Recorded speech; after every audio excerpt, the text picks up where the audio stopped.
ഈ വർഷത്തെ SSLC പരീക്ഷാഫലം മെയ് 15 വിദ്യാഭ്യാസ മന്ത്രി വി ശിവൻകുട്ടി. പരീക്ഷാഫലം വന്നാലുടൻ സർട്ടിഫിക്കറ്റുകളുടെ വിതരണം ആരംഭിക്കും.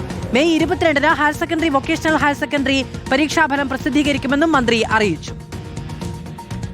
മെയ് 15 SSLC പരീക്ഷാഫലം. SSLC പരീക്ഷാഫലം കഴിഞ്ഞാലുടൻ തന്നെ പുനർമൂല്യനിർണ്ണയത്തിനുള്ള അപേക്ഷകൾ സ്വീകരിക്കും. മെയ് അവസാനത്തോടുകൂടി അതിൻ്റെ ഫലവും പ്രസിദ്ധീകരിക്കും. ഫലപ്രഖ്യാപനം കഴിഞ്ഞാലുടൻ തന്നെ SSLC സർട്ടിഫിക്കറ്റുകളുടെ വിതരണവും ആരംഭിക്കുന്നതാണ്. Higher secondary, vocational higher secondary പരീക്ഷാഫല പ്രഖ്യാപനം മെയ് 22. രണ്ടാം വർഷ ഇംപ്രൂവ്മെൻ്റ് ഫലം മെയ് 8 ഒന്നാം വർഷ പരീക്ഷാഫലം ജൂൺ 10 പ്രഖ്യാപിക്കും. സന്ദന സജു വിവരങ്ങളുമായി ചേരുകയാണ്. സന്ദന, ലക്ഷക്കണക്കിന് കുഞ്ഞുങ്ങൾ കാത്തിരിക്കുന്ന പരീക്ഷാഫലത്തിന്റെ തീയതി പ്രഖ്യാപനമാണ് ഉണ്ടായിരിക്കുന്നത്. മെയ് 15 മറ്റ് പരീക്ഷാഫലങ്ങളുടെ തീയതികൾ, വിവരങ്ങൾ.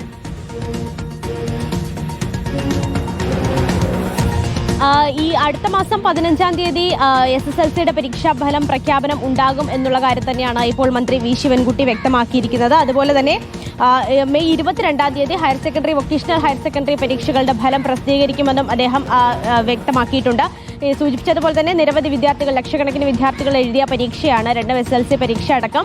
അപ്പം അതിന്റെ പരീക്ഷാഫലം കാത്തിരിക്കുന്ന നിരവധി വിദ്യാർത്ഥികളുണ്ട്. പരീക്ഷാഫലം കഴിഞ്ഞാൽ ഉടൻ തന്നെ അവരുടെ സർട്ടിഫിക്കറ്റ് വിതരണത്തിലേക്ക് കടക്കുമെന്നുള്ള കാര്യം കൂടി അദ്ദേഹം വ്യക്തമാക്കിയിട്ടുണ്ട്. അത് മാത്രവുമല്ല, പരീക്ഷാഫലം വന്ന ഉടൻ തന്നെ പുനർമൂല്യനിർണ്ണയവുമായി ബന്ധപ്പെട്ടുള്ള നടപടിക്രമങ്ങൾ ആരംഭിക്കും. അതിനുശേഷം പരീക്ഷ അടക്കമുള്ള കാര്യങ്ങളുടെ തീയതി പിന്നീട് അറിയിക്കുമെന്നുള്ള കാര്യം കൂടി മന്ത്രി എന്തായാലും വ്യക്തമാക്കിയിട്ടുണ്ട്. അത് മാത്രവുമല്ല, 5 മുതൽ 9ാം ക്ലാസ് വരെയുള്ള കുട്ടികളുടെ, അതായത് പഠനത്തിൽ പിന്നോക്കം നിൽക്കുന്ന കുട്ടികൾക്ക് ആവശ്യമായ പഠന സഹായ ക്ലാസുകൾ കഴിഞ്ഞ ദിവസങ്ങളിലൊക്കെ തന്നെ നൽകിയിരുന്നു. അതെന്തായാലും വിജയകരമായി ഈ വർഷം പൂർത്തിയാക്കാൻ സാധിച്ചിട്ടുണ്ട് എന്നുകൂടി മന്ത്രി അറിയിച്ചിട്ടുണ്ട്. ഇത്തവണയാണ് ആദ്യമായി അങ്ങനെ ഒരു പഠന സഹായ ക്ലാസ് 5 മുതൽ 9 വരെയുള്ള വിദ്യാർത്ഥികൾക്ക് നൽകുന്നത്. ഈ മാർക്ക് കുറവുള്ള വിദ്യാർത്ഥികൾക്കാണ് അത്തരത്തിൽ സഹായ ക്ലാസുകൾ നൽകിയത്. വലിയ ചൂടടക്കം ഉള്ള വലിയ പ്രതികൂലമായ സാഹചര്യങ്ങളൊക്കെ തന്നെ മറികടന്നുകൊണ്ട് ആ ക്ലാസുകൾ വിജയകരമായി പൂർത്തിയാക്കാൻ സാധിച്ചിട്ടുണ്ട് എന്നുകൂടി മന്ത്രി വ്യക്തമാക്കിയിട്ടുണ്ട്.